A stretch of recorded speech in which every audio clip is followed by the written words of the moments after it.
Well, good morning again. You can pull out your Bibles. While you're doing that, I want to say something else. This here is called the New Believer's Bible. Nothing special inside except the fact it has God's Word in it, plus a few extra helpful little things about explaining kind of who God is, important theological truths, and what it means to have a relationship with Him. We have some of these outside on the patio. And if you, either yourself are saying, I'm kind of a new believer, and I would love to have that resource to kind of read through and kind of grow a little bit, they're outside for the taking. Or if you have a friend who's a new believer or needs to know Jesus, and you want to help them understand the gospel, grab one of these and utilize it as you talk with them, because it really has great helpful stuff at the very beginning about who God is, what it looks like to walk with Him, etc., etc. So they're outside on the patio. All right, that said, hopefully you have your Bibles available. Hopefully you have your notes. I put a number of blank spots on those notes for you to see. I know that some of you in here are really neurotic about that. So I'm going to do my very best today to make sure I have all of the blanks filled in, because I know some of you, if I've missed a few in the past, I get that, but some of you are just sitting there going, he missed that one. Even though they put it on the screen, he never acknowledged it, right? So I apologize for all past failings, and hopefully we'll move forward from this point on. Hey, we've been in a series called Be Rich, and the whole idea, the whole motivating factor behind this series is that God really cares about how we handle our money and stuff. And He has called us to be rich with it, and in return, you become rich in the eternal sense. 1 Timothy chapter 6 is kind of a crux passage. He calls those who are rich in this present world to be rich in generosity. And that's really the heartbeat of this. Because we've said multiple times, we'll say it multiple times from this point on, what you do with your money matters. Because what you do with your money is reflection and really is a connection to what you're doing with your heart. Now, just by way of review the past 5 weeks, let me just give you some anchoring points of where we've been before we build on that to where we're going to be going this morning. Really, we've covered this kind of points. You might jot them down roughly if you want, but here's where we've been. We've talked about the link between your heart and your money, going so far as to quoting Jesus, in which He is saying that the number one competitor for your heart's allegiance is your money. That is the number one competition He knows He has for your devotion and allegiance. We talked also about generosity and its nature. That generosity is not first and foremost about the amount that's given. It's really measured by the amount of trust you have in God's good and all-powerful care that is reflected in the amount given. So the one who gives only a few dollars might be a much more generous person than those who give a few $1,000s, because it requires more trust in God's good care to give that amount. Now, we also hit on the fact that worry is perhaps one of the biggest squelchers, biggest killers of generosity. When you start to worry about this world and what might happen, your hands clench up, your heart clenches up, and you don't have that posture of receiving God's generosity and the ability to give God's generosity. We also talked about greed, which seems like the opposite of generosity. The anatomy of greed is when you see your future abundance in life attached to the abundance of your possessions. When you see the future retirement, your future well-being, your future security, the abundance of life being wrapped in the abundance of your possessions. That is the heartbeat and the stirring grounds of greed. Last week, we really hit on the fact in which you have a limited amount of time. You have a limited amount of time on this earth, and you are called to be shrewd. Take that limited amount of time, as short as it is, with a limited amount of resource that God's entrusted to you, and you maximize the heck out of that thing for the glory of God, to bring people into the kingdom of God, so that when you arrive there yourself, you'll have a warm welcome, is what Jesus says. So that is the heartbeat of all of this, that there's a heart condition attached to your pocketbook. And we spent 5 weeks covering that. What I want to do with you this week is I want to spend time on the practicalities of all this. What does this mean? What does it look like? Okay, I have a heart that loves God. I have a heart that wants to be devoted to Him. But when I get down to balancing my checkbook, or I get down to making some payments for things, what does it look like there? So this morning is all about the practical of what we've talked about for the past 5 weeks, okay? Now, one thing needs to be said before I really jump into this. This whole series conversation that God has given to us in His Word, that we should be having oftentimes. He has given to us not because He wants something from you, because He wants something for you. We said that before. God's intent and His purpose behind all of His conversations with money, the fact that He talked about it more than anything else, is not that He needs you to give Him something, but He wants to give you something. He wants something for you. And He can't give it to you if you don't allow yourself to operate by the principles and the heartbeats that He has given to you. And so in order for you to receive from the Lord and enjoy His generosity and enjoy reflecting His heart to the world, He's calling us to take stock in our heart's conditions and then even in many ways apply practical solutions. Now, some of these will be redundant, things you hear over across the way in the financial piece, but for the sake of redundancy, it might be a good thing, right? So let's jump in. Number one, blank in your note, jot this down. Choose what percentage you'll live on. This is the first practical area in terms of living out. I'm sorry, I missed a blank, didn't I? Guys, already, prophetic utterances have been coming from my mouth as I go. Let's go back to this one here. Here's our goal for the morning. Here's our goal for the series.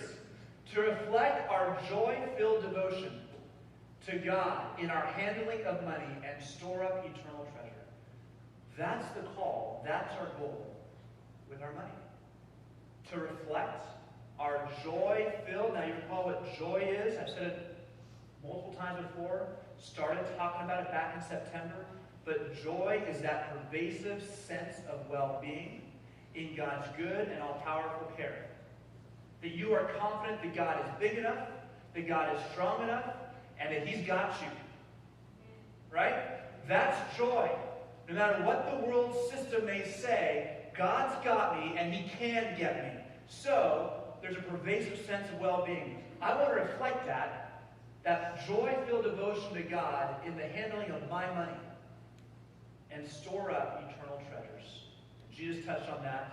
Do not store up yourselves treasures on earth, right, where moth and rust destroy, but store up yourselves treasures in heaven, which means the deposits you make on this earth translate to kingdom treasures.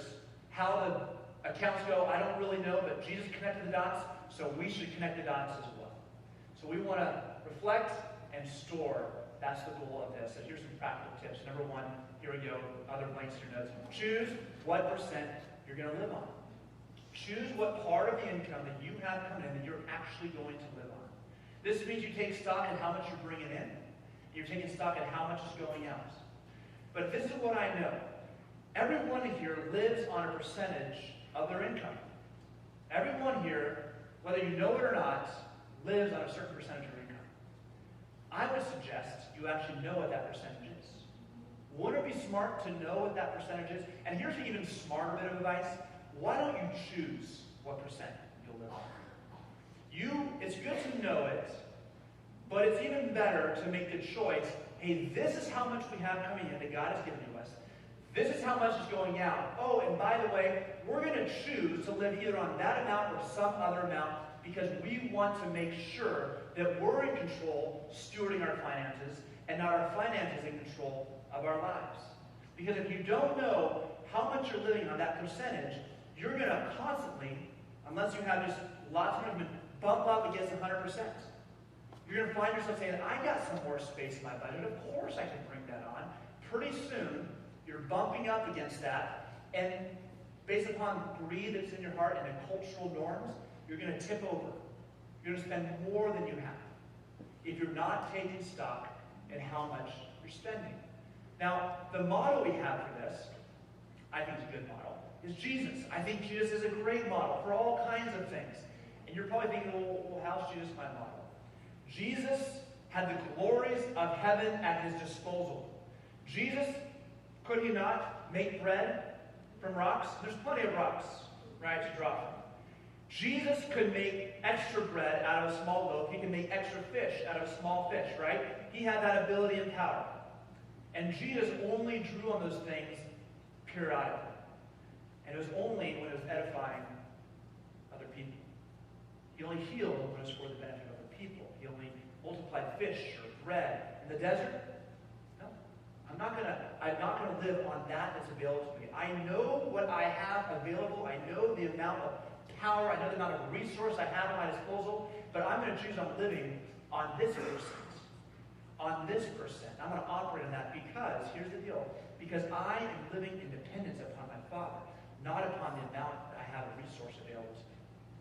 I'm living in dependence upon the Father. That is a theme throughout all of the Gospels of Jesus' life, that he, even though he knew his position, he knew his nature, and he knew his resource, lived still in dependence upon the Father, and so chose to limit himself in terms of the resources he drew upon. What a great model for us in all areas of life, especially as it relates to our money. If you have a certain amount of income, then why not make the choice of saying, I'm going to live only on this much income? Not 100%, maybe it's like 70% or 50% or whatever it may be. I'm going to choose that amount. Now, here's what that does for you. It's actually really empowering. It feels a little limiting at times. It's really empowering. Is it allows you the ability to say to people, hey, I've chosen not to have that. Not that I can't afford it, but I've made a choice not to get that. Doesn't that sound a lot better?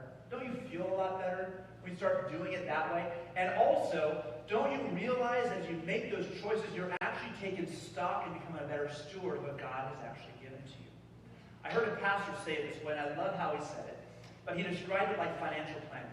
Suppose you're a really, really rich person, and you go to your financial planner, and you say to them, hey, I want to know where all my stocks are at, all my business deals are at. And they're like, well, gosh, you have so much money. I stopped keeping track. I mean, honestly, don't worry. You have plenty to live on. You're not ever going to go poor ever. You'll be fine. Your kids will be fine. But to be honest, I mean, there's so much out there, I don't really keep track anymore. If that was your financial planner, and you were that wealthy individual, you'd probably say, okay, well, give me your books, and I'll find somebody who will manage my wealth well. So I say that because whether you have a little bit, you need to steward it well because you're running up against probably credit card debt and so forth. But if you have a lot of money and you're not running up against that, you even more so need to take stock in what you have and choose the percentage you're living on, because the more that you've been entrusted with, the more important it is for you to steward it well, as the way he wants. You are like that financial planner to God, and he wants to know how his money is being allocated and what his money is doing. So it's important across the board, rich or poor, no matter who it is, that you and I take stock in the percentage we're spending. Now, this is going to require something from you. Budgeting. That's like a four-letter word expanded out into many more letters, right? Nobody likes budgeting because it's tedious, it's time-consuming, I'm just not a math person, I don't like sitting down thinking about numbers. Whatever the problem is, budgeting is really hard to do. It means you got to keep those receipts the entire month on you and record them to know where your money is going. So if you are tapping out a little bit, you know exactly where the money is going. Even if you're not tapping out, it's still smart to know, wow, I spend $400 a month on lattes. That would be a good thing to know, right? Because maybe that's not the best use of God's resource. Maybe it is, but maybe it's not. You want to have stock in where your finances are going and knowing, not assuming, knowing where it's going so you can be that good steward. Are you with me? So choose that percentage. Now, this is going to do two things for you. First, it's going to help guard you against your wants and needs, right? In that conversation we had before, that your wants, you have them here, and then if you start moving toward those, and you need more money to make those wants survive, and then when you get there and those wants are surviving, then those wants become needs because that's your new emotional equilibrium. And now I can't imagine what I did without that, and how could I ever survive without buying that thing, right? So this, when you choose that percentage, is helping to guard you against your wants moving into needs, moving into wants, needs cycle. Protects you against that. There's just greed anatomy. But here's the second thing it does. It's also going to, let's say your income is here, and fortunately you've chosen to live down here in terms of your income spending, is it when, not if, because the world always changes, when there's a change and it's not for the positive and things come down a little bit, you're still not tipping into your lifestyle. And you know what this space is between these two? Between your spending and your income? You know what that's called? Rest. It's called peace. Right? When you know that you're not tapping out and you're living under what your 100% is, there's rest. When you hit that top and you're dipping farther over that, guess what that's called? Anxiety. Right? So the more gap you have there, no matter what goes on up here with the economy, what goes on up here with your job or your health, whatever, you can have rest because you have appropriated the joy-filled character of God into your budget and you're living within your means. Not only that, but you've chosen how much in your means you're going to live. Choose the percentage you'll live on. Not just the amount, choose the percentage of your income. As your income goes up, there can be a fluctuation in your lifestyle. But here's something else also. Think about this. As your income goes up, maybe you keep this at a smaller increase because now you have more in which to invest in eternal things. Right? So, in terms of alleviating worry, maximizing generosity, in terms of storing up eternal treasures, choose, first principle, choose the income, percentage of income you're going to live on. Number 2, avoid needless debts. Avoid, I'm sure you'll hear a lot of amens across the board on this one because I'm guessing a lot of you have experienced what it's like to be in debt, right? Now, Dave Ramsey calls this dumb debt. I call it needless debt because this is the kind of debt that you get into not because you need something, it's because you want something. It's needless. It's avoid wanting debt, we might say, okay? It's where you go out and you buy that new car radio or even that new car, or you buy, I always think student loans kind of can fall in this category sometimes. I think your car payments can fall in this category sometimes. I think credit card debt is always in this category. But avoid needless debt. Why in the world would you strap yourself to something you cannot pay that will only go up in the requirement of payment when the thing you bought is only going down? Amen. Why would you buy something on debt when that thing is only going to depreciate and your payment interest is only going to go up? And the gap between its value and your payment just goes broader and broader and broader. How would you do that to yourself? Proverbs chapter 22, verse 27. If you have nothing with which to pay, this might sound like obvious, right? Why should your bed be taken from under you? In other words, if you don't have the money, don't buy it, right? I remember a great SNL skit one time. Anyone any SNL? Saturday Night Live people out there? The whole thing was, hey, I don't have the money, so I can't buy it, right? It was this whole parody. Google it, you'll see it. Back to our sermon. So, the point here is that if you don't have enough money to buy it, now you may feel like I can afford the payments, but what happens when you have 5 or 6 payments of $200 a piece and you can afford it now, but when something fluctuates, guess what? They're still going to demand your payment. They're going to care nothing about your emotional state or the circumstances surrounding your emotional state. They're going to keep demanding that and drive you farther and farther until your debt's taken from you. Until the things that you really do need, you're not able even to have. That's needless debt. Let me just talk about a couple that I think are kind of common here. I already referenced a few of these, but let's talk about a few. Student loans. Now I might get into hot water in a couple of these conversations, but I want to go at it anyway. Student loans. I think there's far too many people, far too many young people being strapped with loans that they'll never be able to pay off down the road. 6-figure loans. Why in the world, young men and young women, would you strap yourselves with $100,000 of debt? 120, I mean, college says $120,000 of debt. When then for the next 15 years, you're going to have to make payments on that with interest. Now, I get, hey, it's an investment. I get that. Guess what? You can go to a cheaper school. Amen. You can go to a cheaper school. I've learned that the most valuable things you have as your commodity for business is the relationships you have, your character, and your ability to work hard. If you have those things, your school location is not going to hold you back. It might hold you back for the first 2 months of interviewing, but you've got 80 years of life. Why would you strap yourself with so much debt for a 2-month perk when you have your whole life ahead of you? Why would you do that to your future spouse? Why would you do that to your future kids? Let me tell you, being a married man with a son, and hopefully having more, kids are very expensive to have. You learn that when you start going to the doctors because of all the ultrasound stuff. And then the bill that the hospital sends you is like, are you kidding me? Let's send this one back, right? Why don't you have that one back? It's just a lot of money. And then every single month, those diapers, et cetera, et cetera. But then along the way, you want to do special things for them, right? You want to go on a trip or a vacation somewhere. You want to take them to dinner on their birthday and treat them.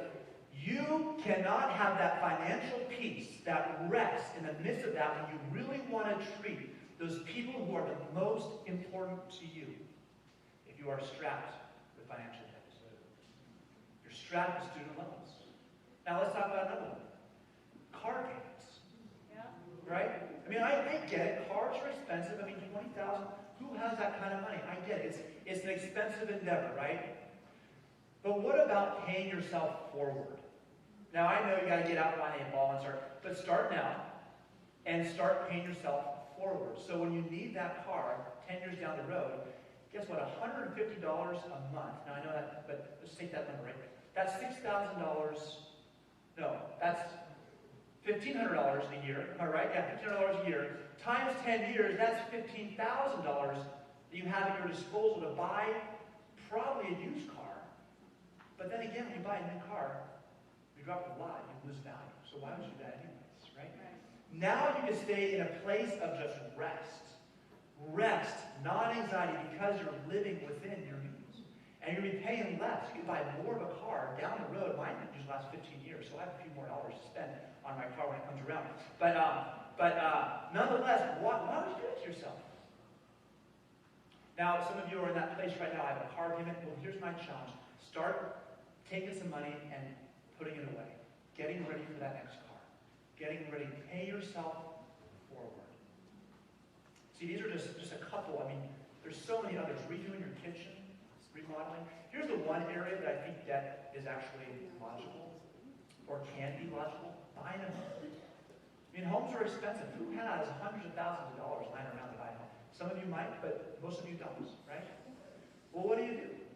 Well, I know that for my wife and I, when we purchased our house, our mortgage payments each month actually were less than our rent payments from before. Like, it makes sense to buy a home, pay less, and start to pay it off and then own it, right? Why would I not do that? That debt makes sense because my house is appreciating. Even though I have an interest payment that's going up, right? Hopefully with it. See, it's an investment in some ways. I think business transactions, business deals can be an investment as well. If you're starting out a business, that could be a good debt to take on, potentially. If you have vision and you attach to it the ability and willingness to work hard, then you can enter into a reasonable range of debt. Because there is logic behind why you're going to enter into that, and there's a character behind what you're going to bring to the table. That's a good kind of debt. But let me just say, there's a lot fewer good reasons to go into debt than we want to actually say. We want to make the list a lot longer than it really is. I can really only identify 2. Maybe there's a few more. But let's talk about more. Weddings. I mean, how many weddings are 5 figures? 10, 12, 20, $25,000? This goes back to student loans. Why in the world would you strap yourself with $20,000 of debt, young people, and start your marriage off financially in the hole? Those people who are coming will still love you if you have really expensive stuff or really cheap stuff. They're going to come regardless. And they're going to like you afterwards regardless. Why would you have to feel like you have to put on a show and go into major debt when your marriage starts off in the tank, in the zero, beyond zero? Now, within a year, if you want to have kids, well, guess what? You can't afford them. You can't afford the hospital visits. You can't afford out to dinner. You can't afford it because you had the perfect wedding. It lasted 4 hours. It's incredible. All I'm saying is take stock, because the decisions you make today affect your ability to steward the glory of God down the road. Now like in Proverbs 22, verse 7 would say, the debtor is slave to the lender. Now I want to use that for God in a generous way. You don't have the say because their money you're spending. You don't have the say in that. You're a slave to that person. One more proverb I think is really important in this is Proverbs 25:28. A man without self-control is like a city, key phrase, broken into and left without walls. Left without walls. Now the idea on this is that somebody, right, broke into a city unbeknownst to them, nobody knows it's there, but it's working from the inside out. When I say that's greed, that's the wants needs basis. But someone without self-control is driven by their wants, which moves into the needs, which is fueled by greed, before the walls of their life are completely tattered and ruins, whether it be financially, and as you know, those who have financial problems, also spiritually. It takes a toll emotionally, takes a toll on your heart, you question God's goodness, and all the things because you allow the enemy into the gates, allowing your wants to morph to needs, your greed to fuel that. This proverb is really telling in this whole way. Avoid, avoid, avoid. All you can. Needless death. Needless death.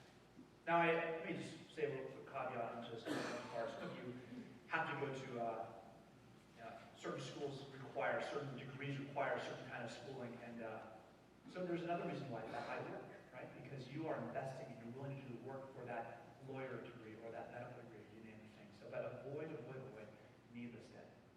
Number 3, and this is the most important. Practice tithing. This one, in my opinion, in my experience, just walk with the Lord and just watching Christians walk with the Lord, this is the most important one. Now, the word tithing sort of comes across as a bit like 1960s, where people are like, well, we don't talk about tithing, that's what law-based people do. We talk about grace giving. And I agree that we are under the law of grace, right? And so we are not under the law, you got to give 5% or this amount or whatever it may be. But let me hold off on your judgments of me for a moment, because I'm going to make a case for the 10%. Hold off on your judgments for about 5 to 8 minutes, and after that, you can have all the judgments you want, okay? But for now, you're my friends, so let me just have a conversation with you about tithing, okay? To do that, let's turn to Deuteronomy chapter 14. Deuteronomy chapter 14.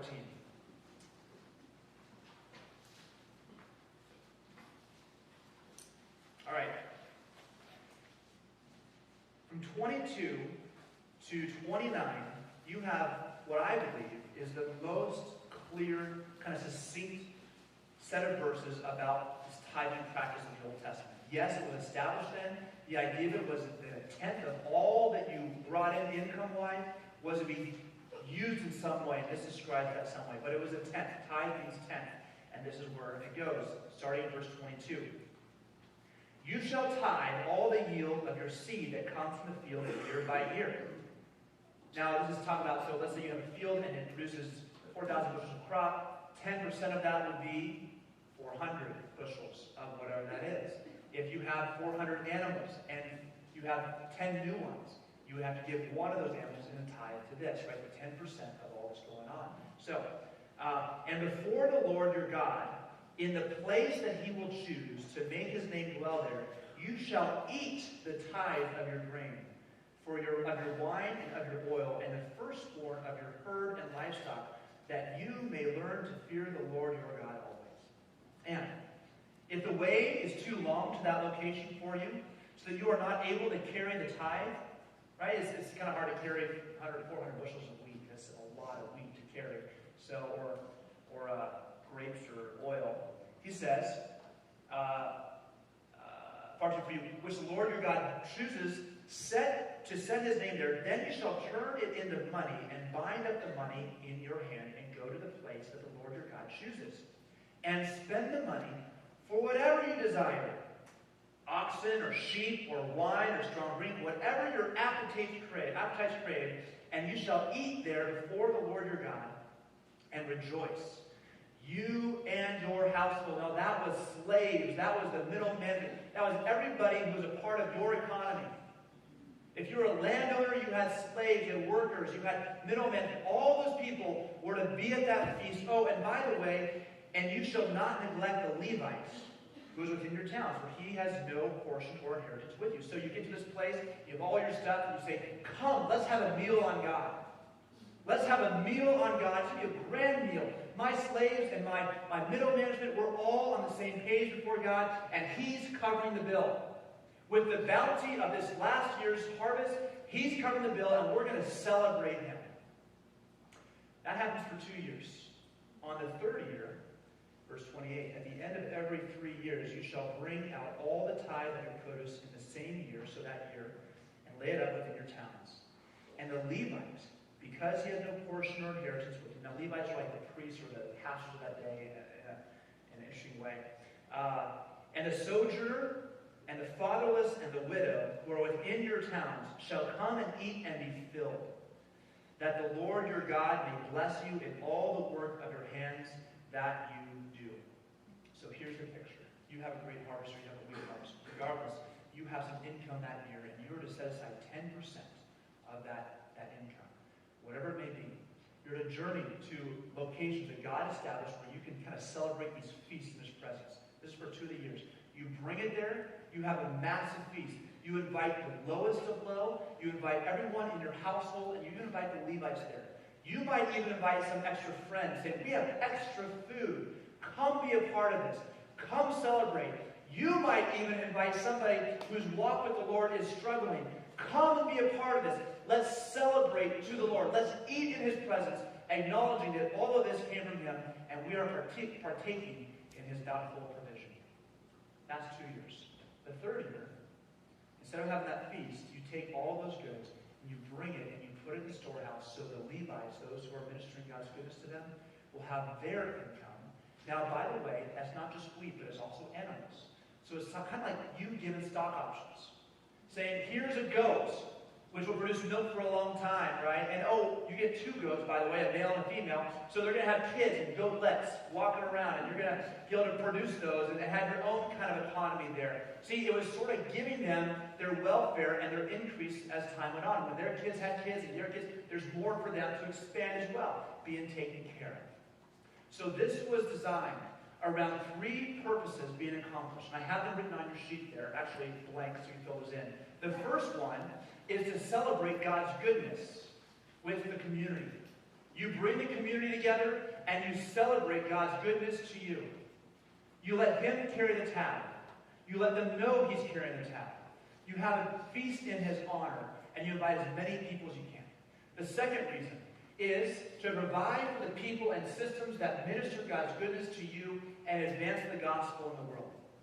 Those people who are God's established to minister his goodness to you, you need to take care of them. You provide for them. And those systems that are in place to advance my kingdom, you need to provide for that as well. In fact, I wrote on your sheet, Leviticus, I think it's chapter 22, or 26, 1 and 2, talks about bringing food for the bread for the showbread table and oil for the lamps for the temple, so that they may always have light and always have bread there. That was on the people. The third reason is to provide assistance for those people with needs. That was the heartbeat of the tithe. The 10%, and by the way, it was starting at 10% and going out from there for them. There was free will offerings, there was grace offerings, way offerings, thank offerings. There's more than those things, but this was the kind of the requirement across the board for the people. Now let me just kind of give you a picture as to how this might look today, because all of these three things are found in the New Testament. And all these things are found there in attachment with, hey, be generous in giving to these things. The first one, celebrate God's goodness in the community. My goodness, is that not what happens as we gather here in Israel? Celebrating God's goodness. But more than that, the initial intent of the Lord's Supper following the crucifixion and resurrection of Christ that you see in 1 Corinthians chapter 11, where the family of God gets together and people, rich and poor, bring some food, each sharing what God has given them, to the table to share a common meal. Where those who are wealthy, those who are prominent, those who are important in the community are on the exact same playing field as those who are weak, those who are servants, those who are poor. Nobody is distinguished from them. They all share in the same table no matter what they brought. The problem in chapter 11, the people were distinguishing that, and they're creating division there, and Paul says, what is going on? They were to celebrate God's goodness with the community together. What if you took a portion? I'm going to challenge you to about 10%. What if you took 10%? Let's say it's $1,000 a month you make. You take $100 of that every week. Or sorry, $1,000 a week. You may take $100 out every week. What if you took 2 or 3% of that every week? Put it aside. Say, Lord, I'm going to, once a month, $120 there. Invite my neighbors who don't know you. Bring my kids into this. Perhaps my relatives, people in the church, all together. And I'm going to throw a feast for them. Tabs on God. Right? And we're going to make sure that they know this is a celebration of the Lord. What an impact that might have on your neighbors who are invited who don't know Christ. Why are we here? Well, God has provided bountifully for us, and we want you to enjoy the celebration with us. Whoa. What? I can afford that? Absolutely. You set it aside, right? Here it is. We're going to buy the fattened calf. We're going to buy the lobster. We're going to have a great feast, and you're going to see, as a non-believer, people of God celebrating Him for His goodness. What if you did that? Maybe you took the other 6 or 7% and you give it to the church. You give it all, maybe you give more because you have more money, but you give the rest to the church. Because the church, after all, is about providing assistance with those in need. Manifest being a great example of that. The church is about celebrating God's goodness, but it's a system in which we now move in unison together into the world to bring the gospel to it. So it's a system that you're providing for. The second one is hit on really straightforward in many passages in the New Testament. Here's just one passage that Paul touched on in 1 Corinthians chapter 9. Don't you know that those who serve in the temple get their food from the temple, and that those who serve at the altar share in what is offered at the altar, on the altar? Now that's an allusion to the Old Testament. Now he brings it to present day. In the same way, the Lord has commanded that those who preach the gospel, apostles, prophets, pastors, teachers, whatever, should receive their living from the gospel. Galatians chapter 6, verse 6 also has the same kind of thing. He is reaffirming the fact that there's a portion to be set aside by the people of God for the giving for the purposes of celebrating God's goodness, providing for the systems of people who minister His goodness and advance His kingdom, and for helping those with needs. Now, I think you're saying to yourself, well, gosh, okay, I agree that those are important things that I will talk about. What about the 10%? We're talking about grace, not 10% here, right? The grace giving in the Old Testament. I agree. So you can give more than 10% if you want. Amen. You can. I find it hard. Now, I'm not going to police you on this. I'm just telling you, kind of give you some points here. I find it hard to understand how somebody or some people who have experienced the full glories of the cross and are living in the reality of that and have the full measure of hope that God provides. We're living post-cross, post-resurrection, would actually give less than the saints who lived prior to that to the work that God is doing. Amen. Why would we think, well, now I don't have to give 10%. Now I give 2%. And that's grace giving.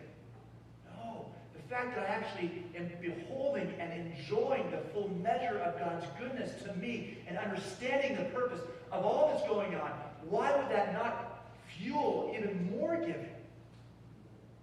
Why not 12%? Why not 14%? Why not 20%?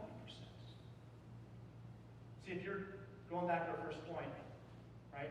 You're choosing a percentage. Now you're making a choice of those things.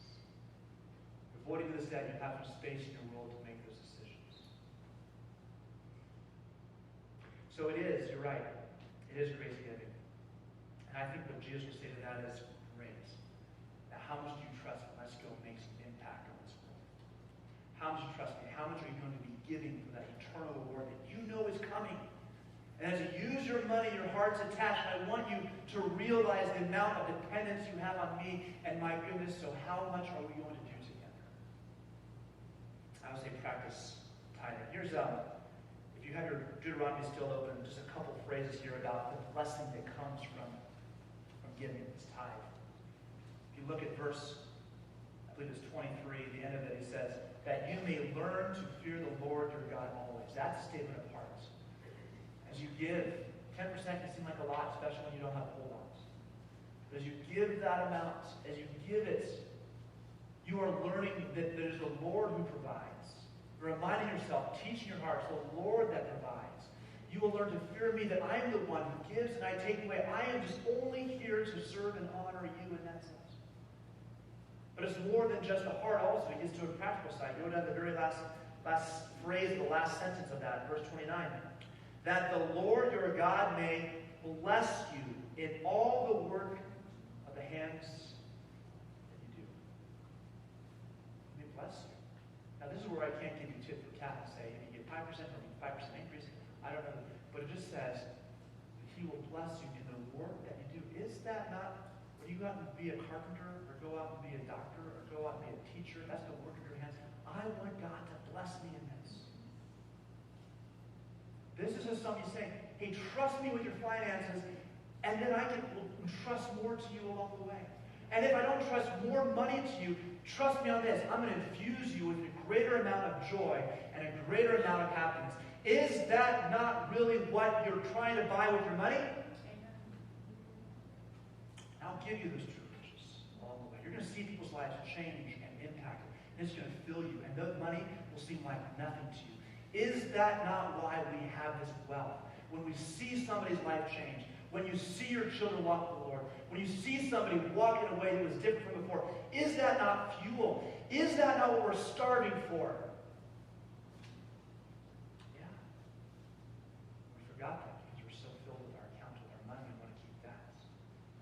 God's saying, let it go. Let part of it go. Trust me in this. Trust me in this. You may not be the wealthiest guy, but I'll guarantee you I'm infused with more joy than you had before, as long as you're trusting me with your finances.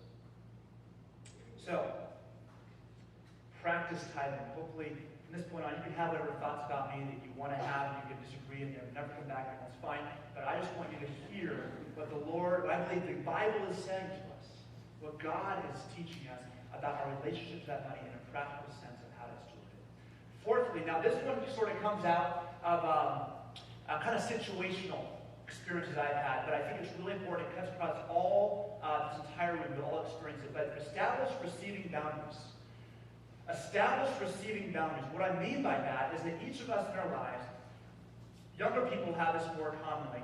The older you get, the fewer you may have. But have people in their lives who kind of give and help them and give assistance to. And all I'm saying is the goal of your life as a parent, your goal of your life as a child, is so that your child or yourself would be launched into the world in dependence upon God and not dependence upon somebody else's hard work. He wants you to experience dependence upon him through your hard work and not dependence on somebody else because of their hard work. He wants you, that's maturity, where you become the kind of person that works hard, trusts God for resources, and is able to bring somebody alongside and then give them assistance to launch them up as well. That's called parenting. So, a passage that I've seen this in just perfect clarity, is Deuteronomy 24. I want you to turn there. Because it's one that I actually took my young adults through over at Diamond Bar on several occasions, because they're in that place of life where they're teetering on how much dependence, how much do I expect from my parents to give me? And my challenge to them was to always be trying to take responsibility as opposed to waiting for them to have to force you into it. And here's a passage I think that says this, Deuteronomy chapter 23, verses 24 and 25.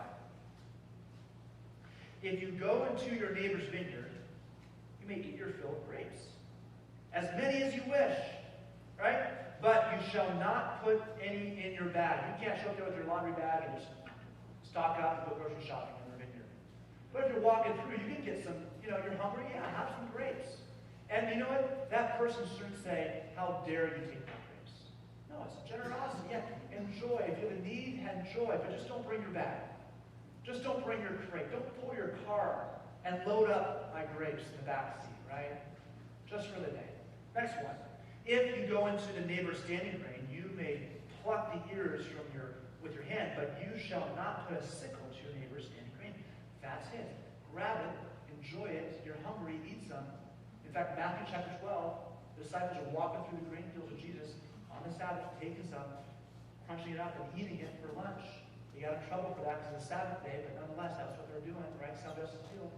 There's no fences, no electricity that's keeping out, no watchdogs. People are just walking through others' fields.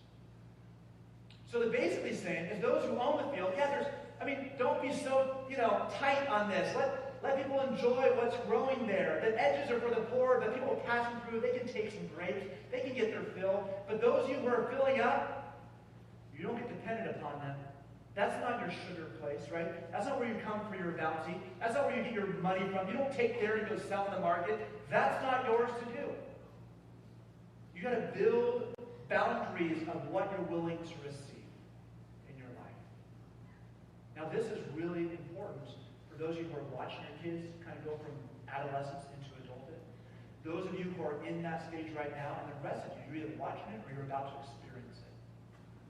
Some of you are outstaying your time in your parents' house far too long. Some of you need to say, Mom and Dad, I need to take responsibility for my life, and I'm going to go out and I'm going to leave your home. Some of you need to say that. My goodness.